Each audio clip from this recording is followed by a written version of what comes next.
A long time ago, on a comics page far, far away.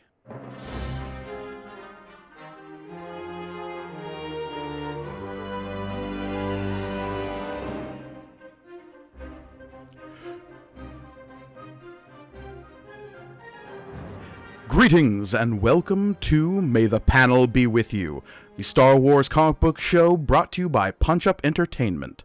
I am your host, Mike Gargoni, and joining me, as always, is the Mynock to my Exogorth, John Campbell. John, thanks for being here. Thank you, Gargoni, for that lovely compliment. I think, yeah, sure. You know enough Yeah, about Star Wars. You know what an Exogorth is, right? Of course you do. yeah. That's already we're showing who has the deeper knowledge of the encyclopedia. Yeah, no, I'm so excited to be doing this. We've been talking about this show for a while, so it's nice to actually be diving into the massive world of Star Wars comics. Good Yes, God. indeed. This is a Good God is correct. Though This is an God, undertaking that's gonna take us decades, right? possibly, very possibly. Though we have a bit of a game plan starting out, obviously, but in the future we may take a little bit more of a roundabout journey through a galaxy far, far away. Because if we just went from point A to point Z, we could be at this for a long, long time and never get to some of the most interesting comics in the Star Wars canon. I mean, it's real easy to start with because there's one Star Wars comic for several years. It's true, though even that is an incredibly interesting read and dive into kind of the mechanical nature of how Star Wars, let's call them expanded universe, because that's what it was called for the longest time, was kind of Yeah, cobbled together on the fly. indeed. And oh boy, let's dive into what we're talking about in this first episode. Where else to start but here, right? It's true. So, because this is our first episode, a brief explanation of what we're going to be doing here. We're going to be taking the Star Wars comics one issue at a time, and that is going to be starting with Star Wars 1977 #1 from Marvel Comics. Uh, from here on out, we will be doing these one issue at a time, and you can read along with us if you happen to have the Marvel Unlimited app, or if you've collected all of these books, or if you have more, let's call them smugglers' methods of finding these books. Yeah, they're readily available, which is interesting because I think a lot of people have forgotten these comics, and I think for a while I thought Lucasfilm was happy to have us forget these, but Yeah, so the original Star Wars comics from Marvel Comics Group, as it is emblazoned on the front cover, was released in July of 1977. So about 3 months after the release, not even 3 months after the release of the original Star Wars, before it was even called Episode 4 A New Hope. well, I mean, we're gonna start as we always do with the cover, and I'll just say, even the fucking logo's wrong on this thing. I'll just bring up the cover right now so that our viewers on YouTube can see, though if you are listening via the audio podcast, you can find this very easily online if you just type in original Marvel Star Wars. It's one of the first images that comes up. Yeah, and this is as I believe the entire thing is illustrated by the legendary Howard Chaykin. Yeah, we've got a few legends attached to this book right off the bat. Written by Roy Thomas, drawn and inked by Howard Chaykin. We've got Mary Severin doing colors and Jim Novak doing letters. This book is just chock full of top tier Marvel talent at the time. Yeah, it is. Though the quality of it may not reflect that. Well, look, when Marvel was given the rights to this book and was told, hey, make a tie-in comic, I'm sure they just had whoever was around in the bullpen being like, hey, Roy, you got a second? Can you look at Well, this spec script and turn it into a comic script? the thing that's crazy about this is when they took this property out, nobody knew what it was. It was at the time a weird sci-fi movie shooting in Tunisia, and they got Marvel got this real cheap because basically nobody wanted this because who the hell knew what a Star War was? So This does sort of feel like this was nobody's like top project by any means. Oh, gods, no. And you can tell based on not only the writing, but also the art as we go through this first issue that, like, no Yeah, one's bringing their A game here. no, it's so interesting for somebody who is like one of the all-time legends of comics. This is really Chaykin on autopilot because this is, look, I love Howard Chaykin, but this is some of his worst work objectively, really. Oh, we will talk about old man Prince Valiant Luke Skywalker as we go through this book. Oh, Luke gets the worst of it, man. None of them look great, but Luke really look. I mean, let's just talk about right here on this cover. There's a lot of bizarre things just with this cover that I think are indicative of what this entire book is. Yes. Where to start? Can I read the? I love the old cover. I love how much they really tried to entice people in the comics. Number one, you gotta love that it's a fabulous first issue. Well, and yeah. And then we have our very old movie serial. Enter Luke Skywalker. Will he save the galaxy or destroy it? Was that ever a question with Luke's hero's journey? Let alone in the journey, let alone in this issue. Yeah. I mean, but they say it is the epic, official, not to be confused with the unofficial, adaptations of a film by George Lucas. So by this point, by the time this issue is coming out, which you got to think that they probably made some modifications to this cover in terms of like the lettering and whatnot slapped onto it. By the time this book came out, Star Wars was already the biggest movie in film history, right? It certainly, pretty much on its way to. Yeah, that summer of '77 was. I wasn't even alive for it, but the echoes of what it did to the film industry live on to this day. Indeed, yeah. My father always tells the story. He was out of town when the movie came out, and by the time he came back, everyone was obsessed with this thing called Star Wars, and he's like, "Well, I've got to see it." So yeah, it was sort of like this thing hit like a meteor, right? And so people were scrambling to get tie-in merchandise out the door. There's the famous story of how Kenner couldn't get the toys done by Christmas, so they were literally selling kids vouchers for, here is a certificate that will get you a toy eventually. Yeah, they were selling empty boxes for future figures, basically. Yeah. It's one of the I highly recommend either the Toys That Made Us or the documentary Plastic Galaxy. Either one they both do a great job of explaining that. Mm-hmm. But yeah, right off the bat, so this is coming hot on the heels. Marvel has stumbled into what was probably, this is not a show charting Marvel's history, but I got to say probably one of their top selling books. Had to be. I'm sure. On Star Wars popularity, on a thing they were like, I guess we'll take it. Well, especially in '77, Marvel. I mean, they're not crashing and burning quite as hard as they will in the '80s and '90s, but they're by no means like at the top of their game. We're about to enter into kind of like the more Bronze Agey Marvel era. We've got a lot of classic runs starting around this time, but we're transitioning from the Silver Age, and even seeing Roy Thomas on a book is kind of indicative of that.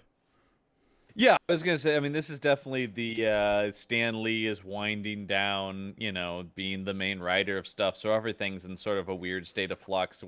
We're kind of in that weird nebulous Stan Lee to Jim Shooter era. Mm-hmm. We're not yet fully in the Shooter years, which is still one of the parts of comics history I'm most fascinated by is Marvel under Jim Shooter. But yes. So we're in this weird place, and I think this comic kept them afloat through some riskier stuff that they did in some of their lower selling books at the time, because this was guaranteed money for them, just calling it Star Wars even. For sure. About the quality. But I want to talk about one of the things that really stands out about this cover is the colors. And just they're not right. Well, we start with the green Vader at the center, right? That automatically makes you raise an eyebrow. Obviously, he's not colored this way throughout the book, but it's a weird coloring. I'm not even going to say mistake. I think it's a choice I would have to find an original like print copy to see if this is true, because sometimes when you get these digital, when we're reading the digital version of it, they can have some coloring mistakes that crop up along the way. The Green Vader, though, has long been a thing people talk about associated with this comic, though. I feel like even though it's not the case in the book itself, when people talk about the original Star Wars Marvel book, they talk about Green Vader armor. And yeah, it's so weird to see. He's also the asymmetry of the helmet here. It's really, this looks like a hurried job here on the penciling. That helmet is a mess. For sure. I mean, you want to talk about like strange inconsistencies. We've got red lightsabers for Luke and Obi-Wan on the cover here. We've got this weird yellow jumpsuit for Han. Blaster. Look at that hot pink blaster. Yeah, the beatific look of Princess Leia there in the center. I mean, it's all strange. Famous ginger Princess Leia. Look at that red hair. Yeah. And then we've got like, I mean, that's basically an X-Wing, but it's not quite right. And then, is this a Y-Wing over here? It looks like... I think we've got a couple of Y-Wings. We've got the front of a Y-Wing and a Y-Wing coming straight at us, which looks odd because it doesn't look thick enough. And then we've got a couple of TIE fighters on there, though the TIE fighters are really fading into the black of the background. Yeah, there's one that you can clearly see, and the other one is, I don't know what's going on with it. I love the Y-Wing that's coming in from the side, like, hey, can I park here? Yeah, the whole design of this cover is a little bit of a mess, and it does feel like we just need a cover for this thing called Star Wars. Whoever drew this had a basic understanding, had read some kind of spec script that they were sent, and we'll talk about what I think they were working off of with this book. One of the big things I'm curious to talk about as well, because it's interesting to see what designs are dead on and what designs are way off, and then what designs they kind of just ignore, like they don't even bother to fill in details of. Well, and I think another telling thing is some of the dialogue that is said in the comic book that either is modified in the film or never actually even makes it into the film. And I think a great example of that is right off the bat on the first page. We have Star Wars adapted from George Lucas film. We've got, all of our credits up there, adapting the greatest space fantasy of all, which I will accept that even today. I don't even know what else is in the running, man. You don't read enough fantasy, Sean, but that's neither here nor there. I mean, just in terms of in pop culture, the ubiquity of, in terms of, you're talking space fantasy, space opera. It's like, what is this, like Star Wars?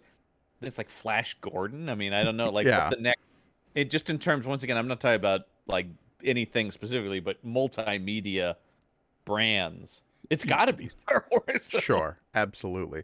But we start with that classic scene of the Star Destroyer chasing down the blockade runner, albeit extremely abbreviated, in that all we get is the back engines of the blockade runner. We don't even see the full blockade runner. That's what I was going to say. Is one of the first things that struck me here when you talk about them just sort of really avoiding almost the design, is that, the back engines looked correct with all the sort of exhaust ports, but where is that iconic blockade runner? I mean, everybody knows the beginning of Star Wars, and also, is the Star Destroyer missing a key part at the top here? Where's that bridge section?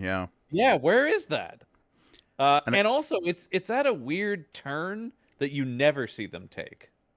Yeah, and again, I think this is a result of they were probably given, when the production of this comic started, and I can only guess how long the lead time they were given on this, but they were probably given some kind of shooting script, and that is immediately evident based on the opening crawl dialogue we get here in these caption boxes, and I'll explain why in a second. But they were probably also given, I'm guessing, either concept art or production stills, and maybe some of those production stills weren't the best quality. Yeah, I think that's 100% the case. I also, I almost said not to be a nerd here, but we're doing a Star Wars comics podcast. Where are these blasters? Like, where is this fire coming from? These aren't the guns of a Star Destroyer, sir. No, because the guns of the Star Destroyer are either on the upper side or the lower side. There are starboard and port batteries, but those fire outward at a straightforward angle. They don't shoot forward like the main turbo lasers. Come on. They don't even appear to be coming from anywhere. That's also true. And here's the even more fascinating thing about this book, to me at least, is at this point, the years of entrenched dogma around the Star Wars universe doesn't exist. So this is already blazing huge trails in terms of what it's establishing for the canon, if we can even call it canon at this point. There's words in here that I don't remember hearing in any of the original movies that are in this comic. Absolutely. But words that will eventually become ubiquitous for larger sections of the expanded universe as well. We'll get into the cosmic force and other things like that. But right off the bat, I want to point out this opening crawl here, because do you know what's interesting about this opening crawl specifically, John? I don't. I mean, other than it reads somewhat like the one that's in the movie with some slight differences. But what exactly are those? What we're reading here is when it starts with "It's a period of civil war in the galaxy" and ending with "and Imperial control over the galaxy would be lost forever." That was all of George Lucas's original opening crawl. The opening crawl we saw when the movie actually premiered was written by one of his film critic friends, and I believe Brian De Palma. Brian De Palma, yes. Brian De Palma, legendary filmmaker, who was instrumental in that crawl specifically, and sort of being the sci-fi outsider, if you will, in going. And he did a lot to help the movie play to just regular audiences.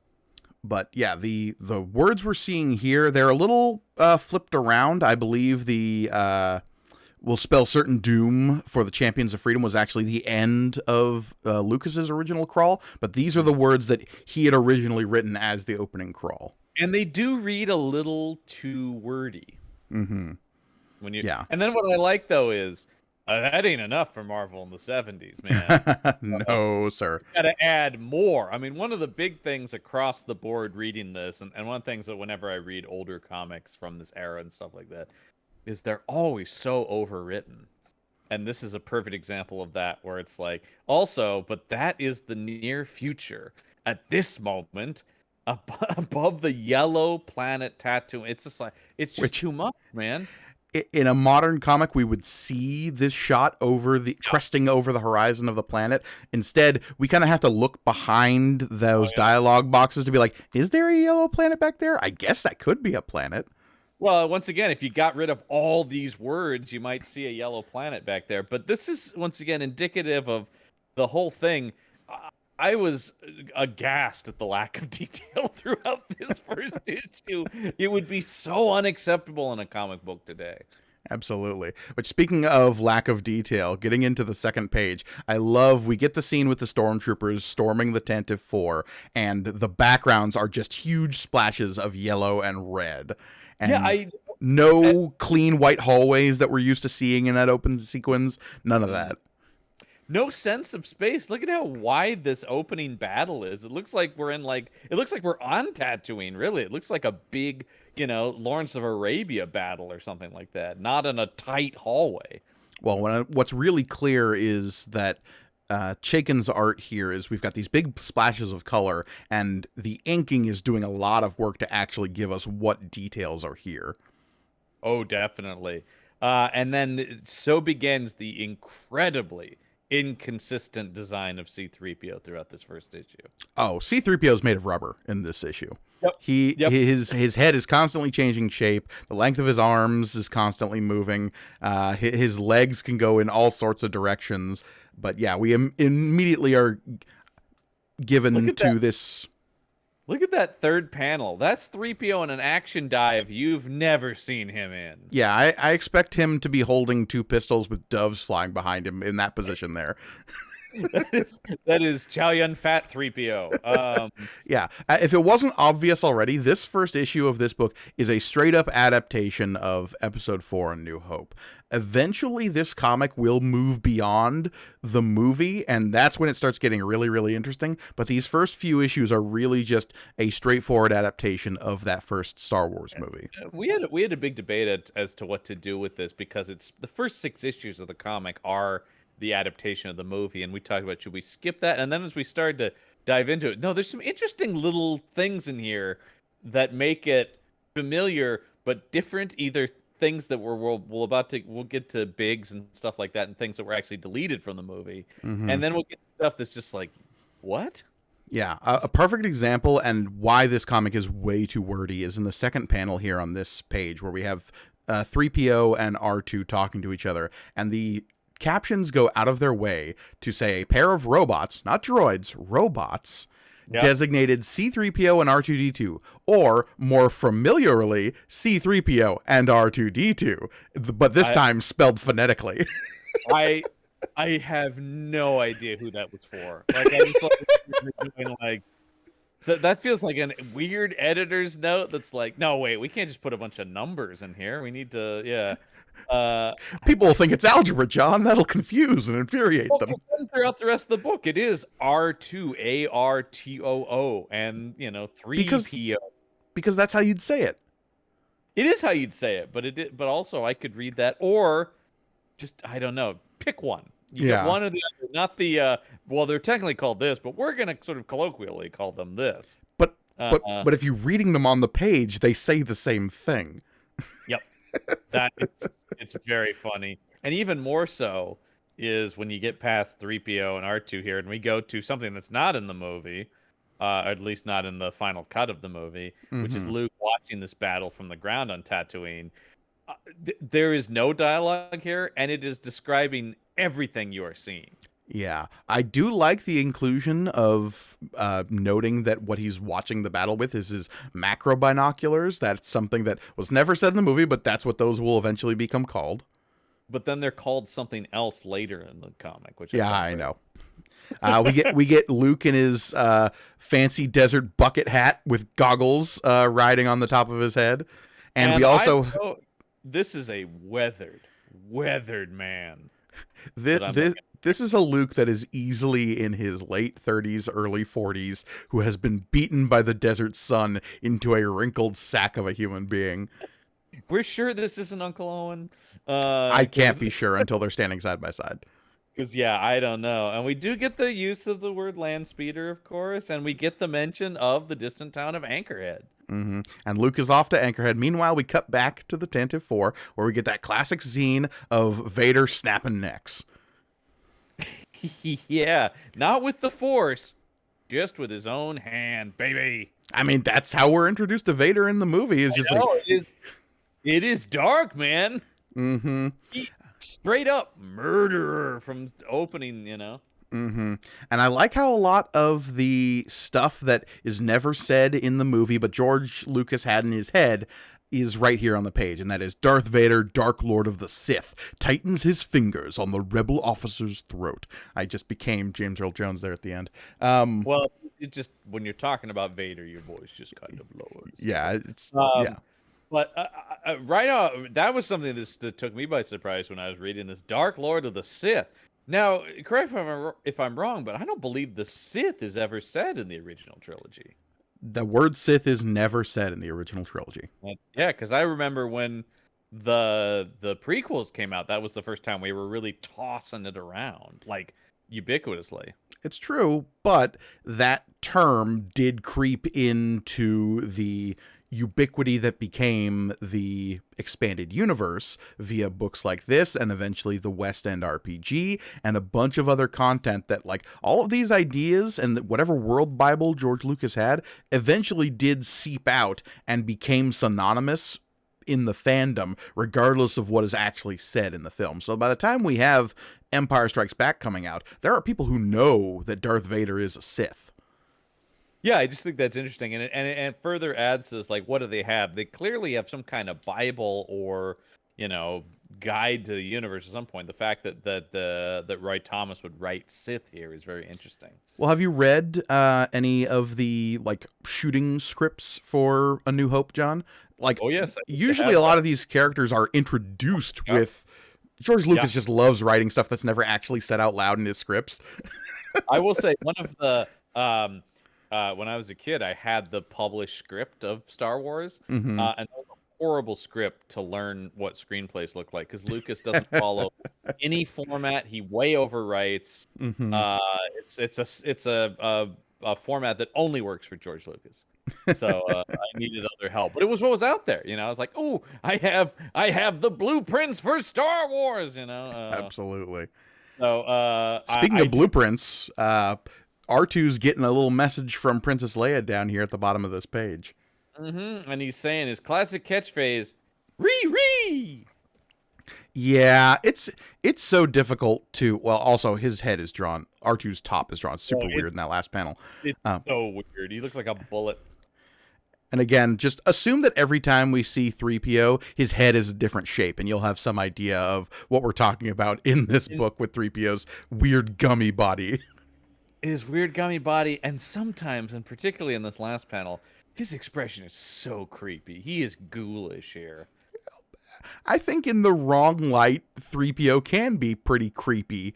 I mean, we've seen evil like protocol droids in the other comics later down the road, and like Triple Zero, who I hope to talk about someday in the Dr. Aphra comics. You can have a super Get there. yeah. Yeah, you can, but it's just this is like a leering, like 3PO. Yeah. How you doing there? I want to get to this next page though, because it has one of my favorite changes from the movie, which I would be very curious if this was actually in the shooting script. Is so we get the droids escaping like they do. They get into the escape pod and flee. 3PO being like, "Oh no," the whole time.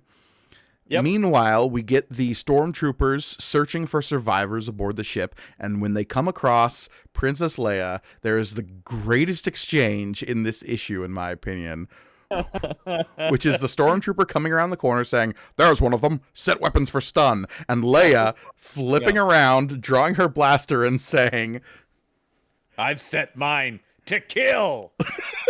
just bloodthirsty Leia.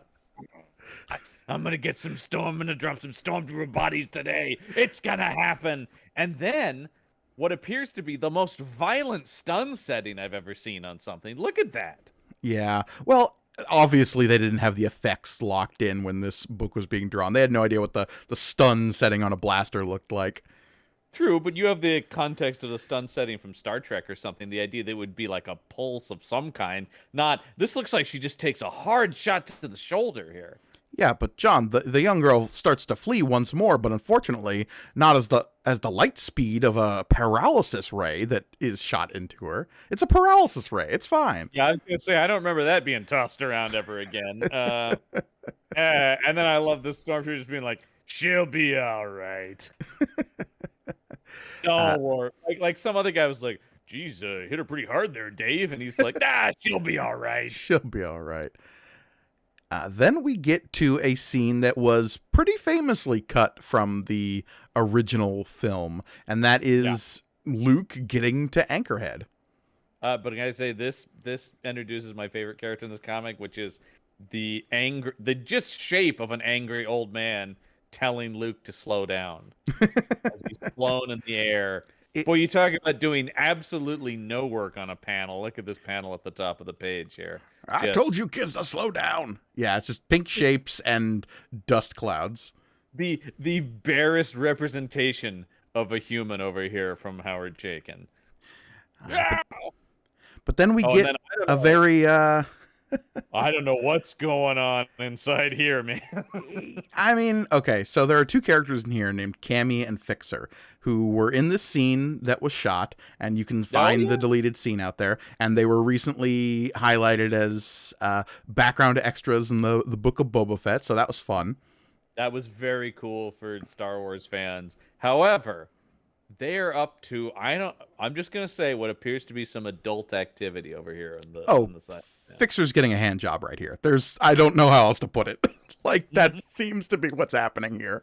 I, I, there is no other way to read this. He is laying back, his head up. He seems to be in a blissed out state, whereas Cammy is leaning over him, looking thoughtful, with one hand under the table, near his waist area. So yeah, I don't know what else to believe here. I will say, having read other Howard Chaykin comics, I think there's 100% that's what he intended. So is this Howard Chaykin's like subtle nod of just like, oh, he's really like, this script is really jerking him around? Aha. Maybe so, maybe so. Because then it's so interesting that is so the focus, and then Luke and Biggs are just over here having their little dialogue. Yeah. So we get Biggs Darklighter here, who is a character that is very, very briefly actually in the movie. He is Luke's friend that shows up at the very end of the film, and they go like, "Oh, I haven't seen you in forever." I always thought, why didn't they cut that too? That was so weird that they make it seem like, and then you as an audience member going like, should I know who that guy is? And when Luke reacts so violently when he eventually gets shot down by Vader. Yeah, it's like, well, I get that Luke's upset, but I barely know this guy. Right. And I this was an interesting idea. Now he's clearly, apparently, a young Rock Hudson was playing the part here based on the drawing of him. Because yeah, he's and he's supposed to be very dashing in his cape and mustache, and yeah, he's telling him, he's going to he's gonna ship off to join the Navy, right? The backstory here is that Biggs left a while back so that he could go join the Imperial Academy, and then once he finishes the academy, he gets signed onto a ship somewhere. The twist here is that he's telling Luke, I'm gonna break that protocol and go off and join the rebellion. And Luke's like, what, the rebellion? You can't do that. That's all, like, that's where people go to fight and die. And Biggs is like, yeah, but keep it under your hat, okay, boyo? Don't tell anyone I'm a traitor. Yeah. And there was also some dialogue here about how Tatooine is nothing anyone would fight over. So we talk about Luke. Little does this comic know that this franchise will never escape Tatooine. Tatooine is the most important planet in all of Star Wars. We know this. Of course. With the comparative screen time between Tatooine and Coruscant is hilarious. Yeah. For seemingly being the actual most important planet. Andor is fixing that a little bit, but yes, as of right now, Tatooine has the most screen time of any planet, it seems like. Hey, as we're recording this, there are so many episodes of Andor left. I can't wait for Mission to Tatooine. Oh boy. So let's go back to while out in space. Yeah, it's so weird. It doesn't say meanwhile, it just says while. While out in space? Yeah. And we get our confrontation between Vader and Leia. This pose on Vader is so un-Vader. He looks taken aback or alarmed. He's like, no, Princess Leia. And again, we're at a time where we don't know what Vader's deal is. Is he a robot? Is he a man in armor? Is that armor emotive in any way, shape, or form? It is here, that's for sure.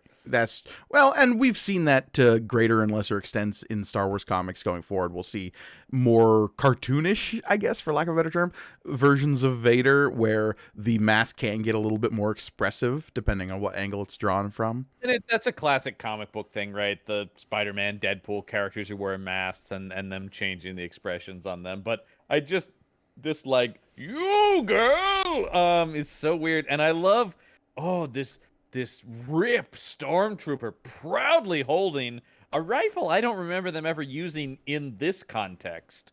That the long like Imperial sniper rifle. Yeah, don't worry about it. Planet, whatever. Clearly, once again, they saw that in a design. But I just love the way he's like, yeah, we got her. I'm a badass. Yeah, and we get that classic repartee between Leia being like, I'm on a diplomatic mission, and Vader being like, you're full of shit and you're a rebel. Take her away. Tear this ship apart. Yeah, and then we get an Elvis-looking Imperial guy behind Vader here in the second to last panel. Mm-hmm. Hey, Vader gonna check out the ship for you. I will say the Imperial officer hats and uniforms in this comic look way more Nazi-ish than they do in the movie. Very much so. And obviously that's how they were like designed to kind of echo that design aesthetic, but they really lean into it in the comic. Some of that is Severin's coloring too, right? Giving them Yeah. that brown kind of tan of the actual Nazi uniforms as opposed to the stark gray that's in the movie. Mm-hmm. But I also yeah, like the reference to data tapes in this. We have to find the data tapes. Also, fun to point out, this is also the first mention, this bottom middle panel here, when Vader says he must find the rebels' hidden fortress in bold. Yep. Little Kurosawa in there. Well, and as deeper Star Wars fans will undoubtedly know, there's a lot of influences from a lot of different things in Star Wars, but Kurosawa's Hidden Fortress is definitely somewhere in the top 5 in terms of straight up influences, and in terms of story structure, it's very similar. Yeah, I mean, if you watch Kurosawa's The Hidden Fortress, you will be shocked how much it is structurally the plot of Star Wars, the first one. Mm-hmm. It's almost 1-to-1. Lucas will tell you that he straight up borrowed the basic plot beats, just the order in which things happen and the sort of but there's like a R2 and 3PO characters in it and stuff. It's very interesting. Yeah. So this comic expressly calling that out in a way that maybe the original script did before one of his other filmmaker buddies said, maybe don't directly call out the thing you're aping, George. Spielberg takes him aside and is like, George, that's a little on the nose. Speaking of 3PO and R2, let's talk about they've landed in a place called Yundland? Jundland. It's the Jundland Wastes. There you go. Or that No is Man's Land. Once again, yeah. we're picking, you can call these things any number of things, is what this comic is telling me.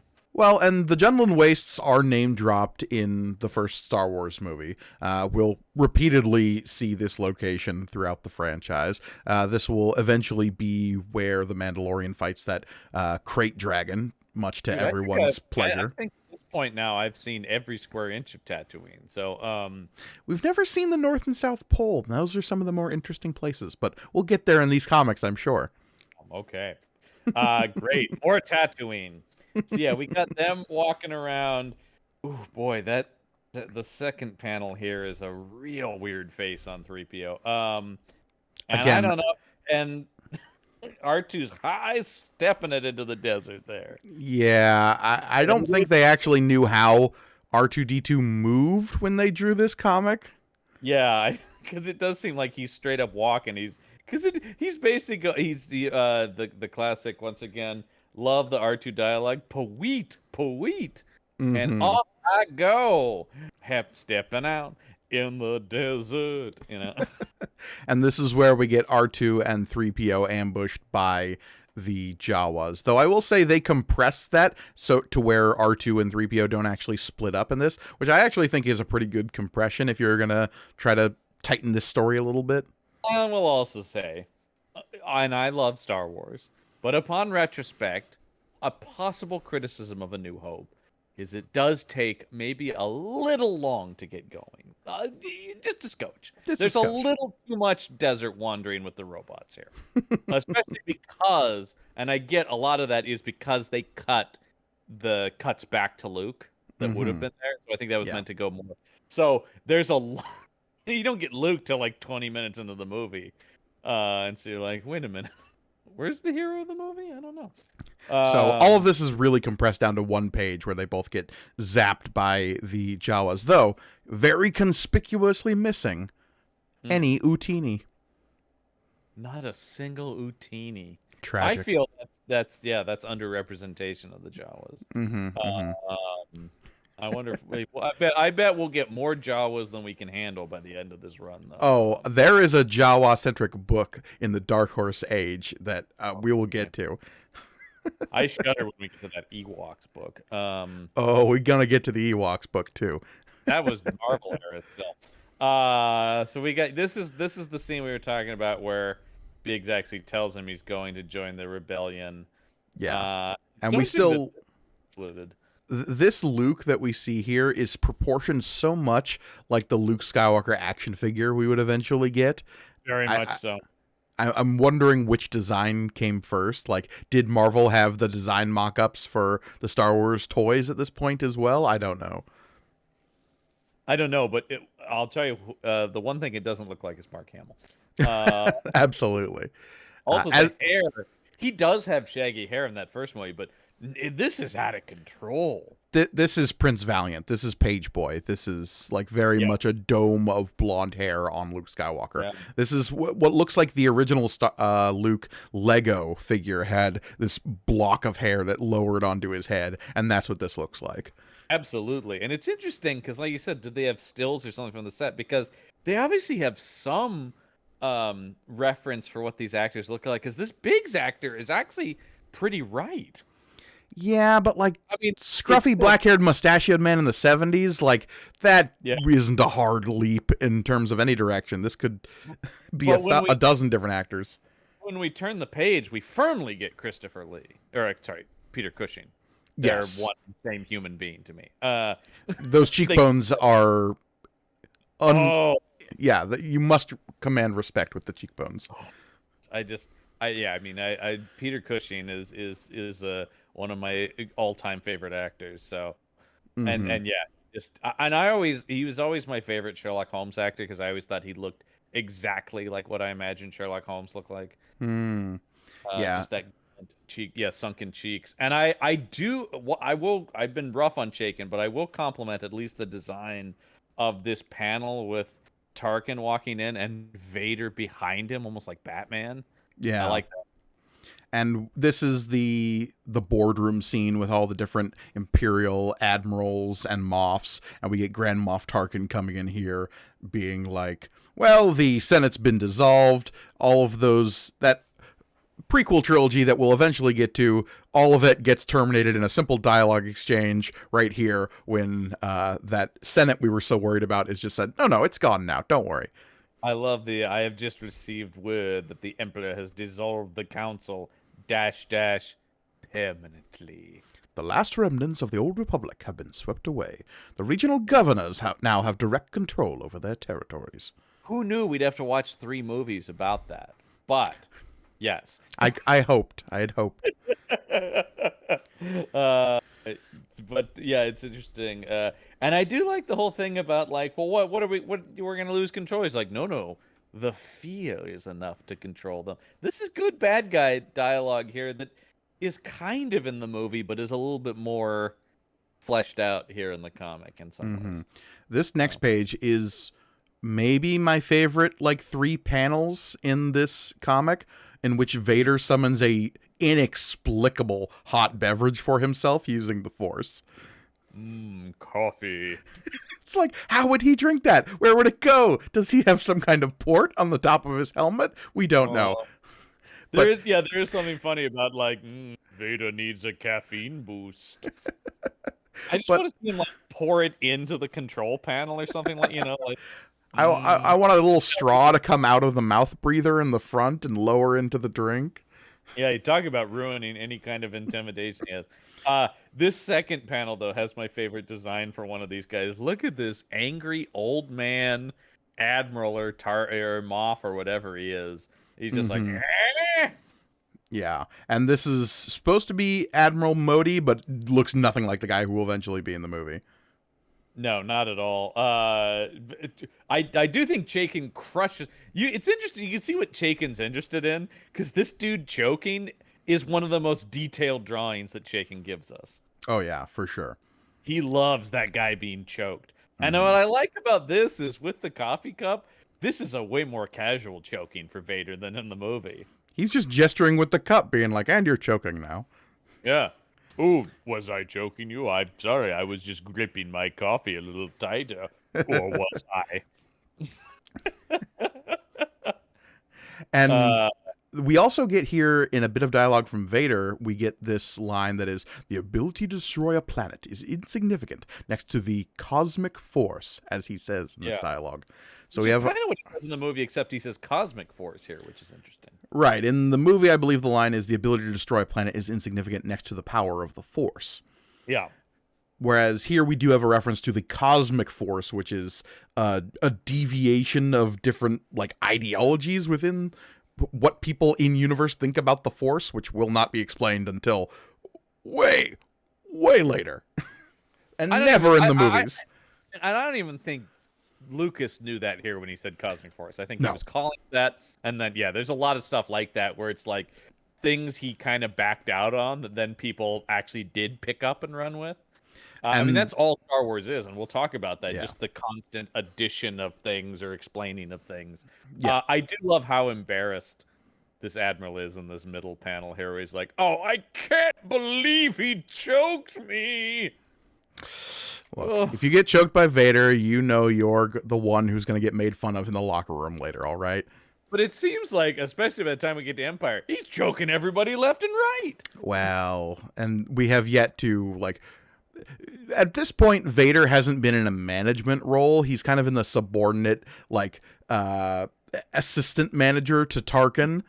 It is one of the interesting things about the first Star Wars movie is you could argue Vader is not the primary antagonist. Tarkin is really the villain of Star Wars in a traditional movie sense. If we didn't have the context of the movies, we would think Vader was the henchman.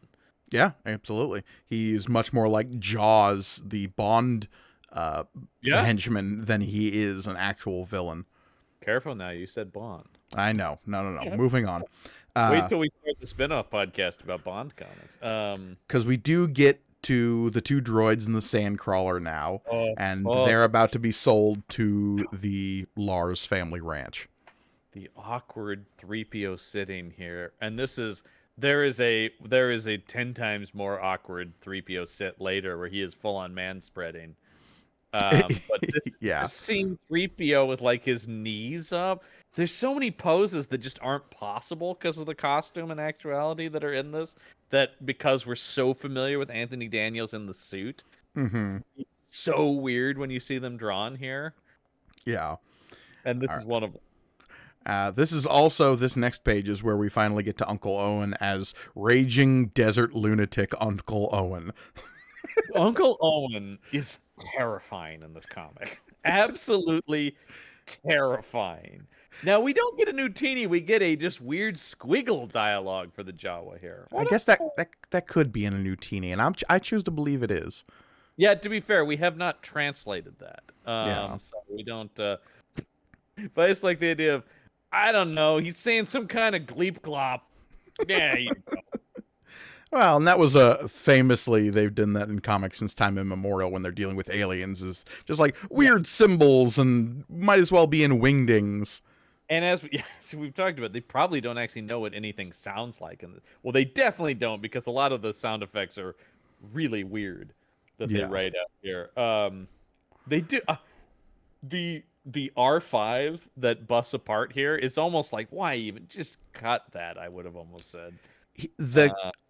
You almost don't even see it in every panel it appears in before the motivator unit goes bad. It is black and kind of in the background. And the only time it's actually highlighted is when the motivator unit goes sprawling out of its head. Yep. Which is great. And I think earlier, he calls it an R2-D2 model. Yeah. And Uncle Owen, which really confused me. Well, and we have no bearing for what these droids' makes and models are at this point. Like, saying an R2 unit doesn't mean anything back then. We just have R2-D2s. They do call 3PO a protocol droid. Okay, so we get droid, not just robots. But he does call him a robot in the panel just before that. Yeah, they are using the two. I think we're going to see a thing where they use those two interchangeably and then eventually settle into droid. This is definitely in the Star Wars Christmas special era where 3PO at the end of the Christmas special says, "I wish I could feel Christmas joy, but sadly I am not alive." That is still the single darkest line of dialogue in any Star Wars thing. Like, I am existentially haunted by that line. He can't feel anything. I wish he's not alive. Oh, Hmm. never mind. Forget anything about that beloved character. He's not alive. After this, we get a panel in which Luke ages 30 years suddenly. Oh God, Luke ages and de-ages throughout this whole thing. Yeah, we also get the man spreading 3PO at the top of this page as Luke is cleaning up the two droids. Just have to air out my crotch, Master Luke. Yeah. Look, he's got to let those dogs breathe, all right? Or I've been, well, I mean, I guess to be fair, we saw him all cramped up in the sandcrawler, right? So he's like, Yeah. oh, it feels so good to be out in the open again. Nothing's worse than a cramped, sweaty restraining bolt, okay, John? Oh yeah, that's the stuff. Actually, what's weird is they don't do the oil bath here, which they do in the movie, where he is sort of having an orgasmic experience. So, but never mind, he can't be because he's not alive. Right. So He can't feel pleasure or emotions. It's fine. no. She seems to be feeling some pleasure here, though. Now here's when we get the Leia hologram. There's no color. They must not have had this optical effect for them to look at. No. Because instead we just get. But there's not even like a beam or anything. Instead, there's just a weird little floating Leia in it. Yeah, we get some indication that it's coming from R2 in that third panel where his like little projector eye is pointed toward it, but there's no like a drawn effect to indicate that this isn't just a tiny floating woman suddenly appearing in front of R2. It's so weird that they on that second panel of the Leia projection, just a stoic standing 3PO. Not even involved in the scene. Dead-eyed, staring, calculating. And what is this expression on Luke's face? Well, somebody somewhere said his name backwards, and now he's aging 50 years all at once. They found the painting of me. Yeah, that's what it looks like. It's so weird. Yeah. It's God, yeah. So all of this stuff. But this next page is what I want to get to, which is like I said, Desert Maniac Uncle Owen. This is one of the best panels in the book. Is this third panel here, where it's like he goes literally, and it's just him going. Well, number one, actually, this inset panel, Luke looks older than Uncle Owen in it. This might be the old. He's really looking like Prince Valiant here. Hey, but he just mentions the name Obi-Wan Kenobi, and Uncle Owen flips shit about it, man. What are you talking about? It's a name from another time. That can only mean trouble. You stay away from that old wizard, you hear me? He's dangerous. Tomorrow, you'll have that R2 units, and he says R2 units here instead of R2-D2 units. Man, the writing is inconsistent in this book. Really? And then he drops droid. There's a few droids in here, but I think we go back to robots sooner or later. But I really do expect, if you were to just look at that panel of him flipping out, the next panel logically should have him with his hands on Luke. You know, like he's got him by the shirt, like, you listen to me, you little bastard. That first panel of Uncle Owen like flipping out really does remind me of some Frank Miller work where he's like, okay, and then Batman's hands are around the enemy and he's saying, no, this is a surgery table. Yeah, it is. Like, I want Baru to be like, Owen, let him go, for the love of God, you've had too much blue milk. Ooh, he's all hopped up on that blue milk. Yeah, man, I've had that stuff. It's good. Yeah, I know you're not joking too, because of the whole like Galaxy's Edge stuff. Yeah, I went to the thing, and it's very tasty. But yeah, we have the exchange between Baru. We don't get any of Baru here, other than like the back of her head as she's saying to Owen, maybe he's got too much of his father in him. That's what I'm afraid of.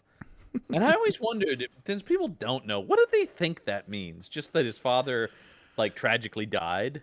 Oh, and we've got to remember that at this point, Vader is not Luke's father, Leia is not Luke's sister. None of that is established yet. But they know to emphasize that's what I'm afraid of.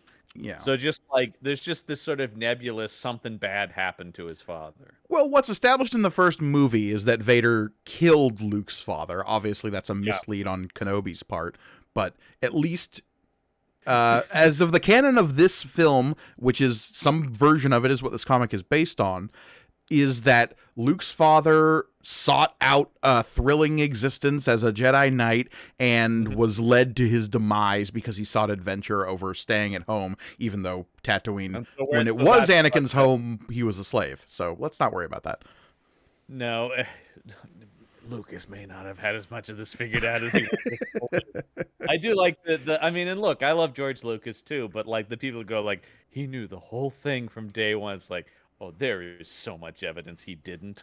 And maybe he knew like broad story I beats. think that's what it is. I think he had sort of the big arcs and stuff like that. But yeah, the idea that he knew all of this stuff works. Anyway, let's go to the next page. And the craziest 3PO pose. When he leaps out of this, man, he is on the attack here. Yeah, this is Action Leap 3PO. And the next panel after that is I am an emotionless machine and must destroy all of humanity 3PO. Hence the oh no, 3PO, please put the gun down. Yeah. And then so haggard Luke Skywalker down the stretch of this. Right, because we're in that sequence where Luke is like, oh, dang it, R2 has run away. 3PO says he's on some kind of mission looking for his old master, whoever this Obi-Wan Kenobi is. And, of course, Luke, only knowing Ben Kenobi, that impenetrable disguise. I mean, look, come on, man. Obi-Wan is one of my favorite characters in the franchise, but you gotta work harder on that. It's like, I'll be Ben. Yes. Oh, what will your last name be? Kenobi. Yeah. Why would I change that? I'm from a different side of the family. We didn't really talk to the Jedi ones. I'm from the Hoboken Kenobis. You ever been to the Jersey Shore? So we've got Luke and his speeder going off. Now is when we get the cutaway to the stormtroopers finding the escape pod and going, look, sir, droids. Yeah. Okay. I mean, I guess that's just to remind people of the danger that's... By the way, there's bad guys afoot. Yeah. Although, oh boy, that first panel. Look at that stormtrooper all the way to the left. He is melting into the other stormtrooper. Oh, again, I think the inks here are doing a ton of the heavy lifting in terms of filling out details. There is really just blotches of color on the page that have then been inked over. Yeah, I can't tell if this is a situation where it's of a lack of interest for Chaykin or a lack of time. I'm guessing the where, latter, yeah. Let's get this out so we can, get in. Because going forward, the adaptations will come out right when the movie comes out. The fact this even comes out a couple months after is unusual. But also keep in mind with the history of Star Wars is the first thing that really got a massive merchandising push, like as a movie. That didn't really happen like it does now. Right. Though, getting into the bottom of this page, I do want to introduce us to our first segment here on this show, and that is the first appearance of Tusken Time. Anytime there is a Tusken Raider appearance, I will declare that it is Tusken Time. And right now, it is Tusken Time. Because, John, I don't know if you know this about Star Wars comics, Tusken Raiders, weirdly important going into the expanded universe. I didn't know that. I can only say I keep up with a lot of the modern ones, but like during the Dark Horse era, I really was in and out of them. Oh, I'm going to show you some wonders like Pinhead from Hellraiser. A thing I actually probably know more about than the Dark Horse Star Wars comics is Hellraiser. Yeah. Allow me to be your Star Wars Cenobite. And I think some of it will hurt just as much as anything they would do. The description. Once again, we're getting deep into description for pretty ill-defined in the movie. I mean, they're weird desert people, but here they're going. I just love the barbaric tongue, like the hateful way with which Roy Thomas is describing. It's it's racist, but about a thing that doesn't exist. But it is just like, look at these nuts. Oh, look at these sick, twisted things out in the desert. Ugh. I Yeah. spit upon them. You Hmm. know, I just think that it's so weird. A heated argument in the barbaric ton, the two sand people or Tuscan Raiders, as they're sometimes called. Only Uh, sometimes. yeah. No, I do love that where it's like he uses because at this point we kind of know sand people to be a slur in the Star Wars world, right? I mean, Sure, I've always assumed it was, but I grew up in a post-Desert Storm world, so I always assumed that this wow. was. Yeah, it doesn't help that started. There were sand people in a way. But yeah, also the unaware of a deadly laser rifle being aimed at them, except for it's not because that's Blanche Spears over there and the guy's rifle is here. Also, Tusken Raiders famously do not use laser weapons. They use slug throwers. Yeah. Hard metal projectiles pushed out of their rifles at high speeds using a gas pellet. And this has been Tusken time. I was gonna say I always just thought they were basically bullets, obviously. But that was always what I thought too, was their guns go bang, like a gun. Now we're on the floor of a massive canyon on the next page. This is And, where he finds 3PO this is where he finds R2, and R2's like making a big to-do, and we get another. No. He's making a big tweet. Oh, that's true. He's making a tweet. More of this Obi-Wan Kenobi gibberish, and then he lets out one final wheat to let people know that there are several creatures approaching from the southeast. And what I Luke love dropping is slurs. Luke says sand people, and then, or worse. No, we're just gonna see sand people. It's not gonna be worse. This sets up for nothing. I know it's meant to build the ominous. I've heard things, but it's like, don't drop me a dramatic panel of a very aged Luke Skywalker telling me or worse, and then not deliver worse. I love this next line of dialogue. I've never been out this far before. The wild things out here are said to be weird and savage. Now, I like that too. I also like that he says that while running. Something funny to me about, I get, obviously we both love comics, and I write in the medium.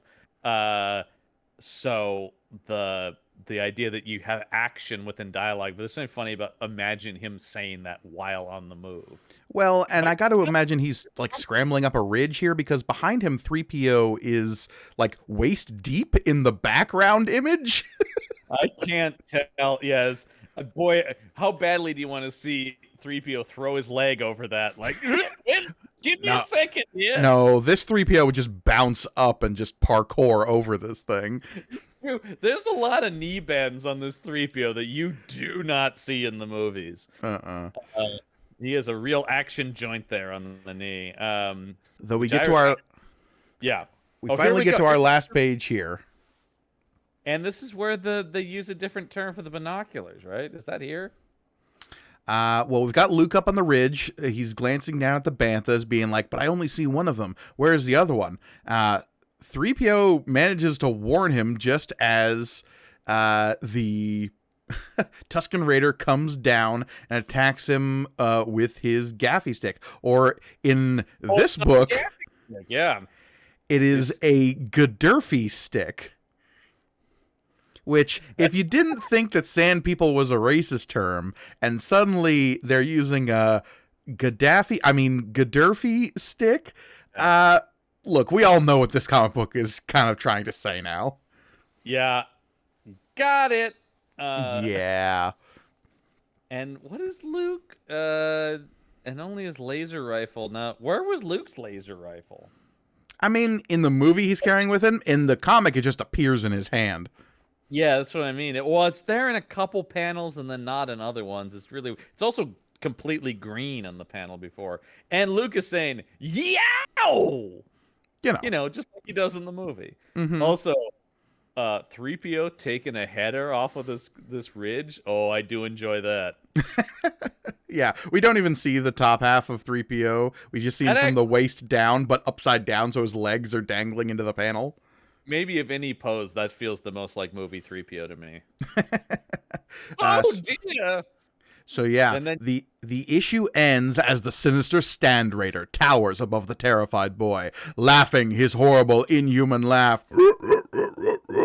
His dread axe blade poised to kill. don't worry, folks, because next issue we're on to Alderaan.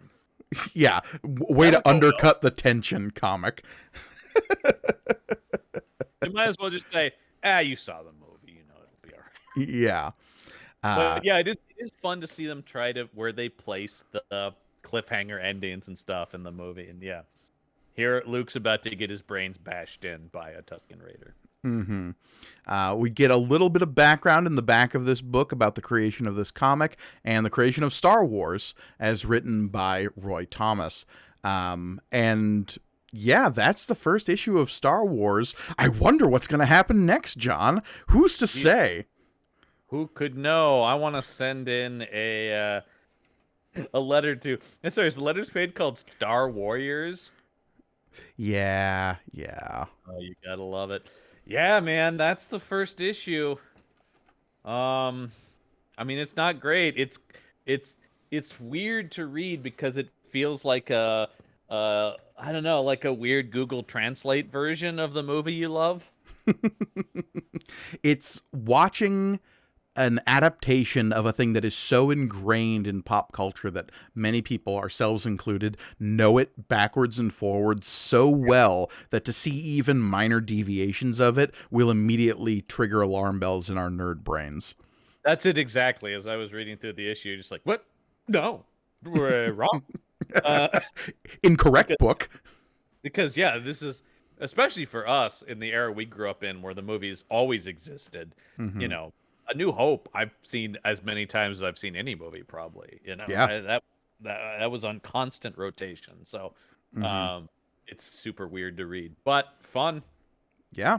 So, getting this glimpse into the past, we will have several more glimpses. The next 5 episodes, like we said, the first 6 issues of this book are just a retelling of A New Hope. After that, we will get into the real interesting stuff of when this comic starts deviating from standard storytelling. That is the stuff I am psyched about, because I have seen bits and pieces of this, of course. I've never sat down and read this because why would you? It's so tough. Oh, we will get to Jackson. Don't worry about that. The weird giant rabbit man, Jackson. Yeah. When's he gonna pop up in a movie?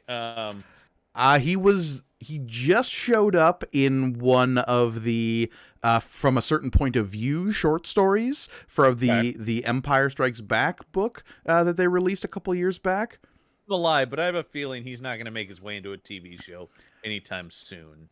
At least not live action. Yeah, maybe. I could definitely see him showing up in any of the animated series that they were continuing to make. If he shows up in Bad Batch, I wouldn't be shocked. No, that's where I could see him showing up. I'm still waiting for a live action Dash Rendar, so, you know. That's just Han Solo 2.0, John. We all know this. No, but, you know, those are the characters I like most on Galaxy Far. That's fair. Oh, yeah. So there's our first issue, Gargani. Yes, indeed.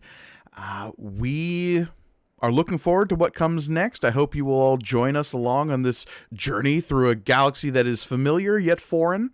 And as always, you can find us on all of the podcasting services. And if you're listening to this, you can also find a video version on YouTube where you can see us discussing the panels like you just heard us do, with the panels directly there in front of you, interacting with the media, as it were. And make sure you like, comment, and subscribe on those videos. Please do. Ring that bell, smash that like button, you know, all that YouTube algorithm malarkey. Of course, the best way... Malarkey, you mean the wonderful folks at YouTube. Sorry. Yes, Google Daddy, hurt me more. And of course, the best way to support the show is to do so via our Patreon page at patreon.podbean.com/punchup, because we are part of the Punch-Up Entertainment Network. You can find all sorts of bonus material if you support us there, including bonus episodes of Action Shelf, bonus episodes of Material Components, bonus episodes, of a whole other show that's never been released, which John and I both host, called The Green Mile, where we watch the entire show of the Incredible Hulk from this actually same era, honestly. We're just a couple of 70s obsessed fellas. I've often said I was born in the wrong decade. But yeah, check all of that out. Lots of fun content over there. And there may soon be some Star Wars based stuff over there too. So Oh, I have some plans where that's concerned. I have some plans. yeah, I've given some thought too. So yeah. But thank you so much for listening. Until next time, I have been Mike Gargoni. I'm John Campbell. May the panels be with you.